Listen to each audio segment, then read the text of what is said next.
Hey guys, how's it going? Today we have a 2015 Toyota Prius. We just changed the oil in this car and now we want to reset the oil change service light, and I'm going to show you how you can do that. All right, now we're going to press this to the second position.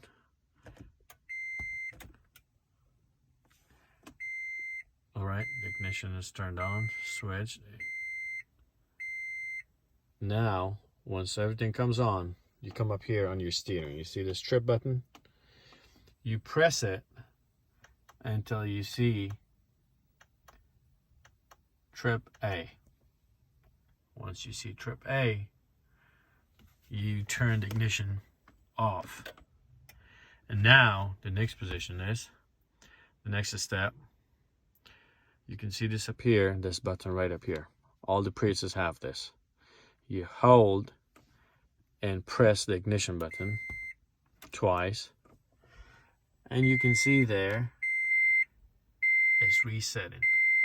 That's complete. All right, now you release this button, turn off the ignition. All right, turn it back on.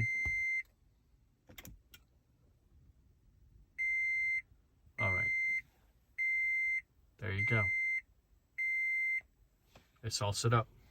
All right, please do not forget to subscribe. Thanks so much.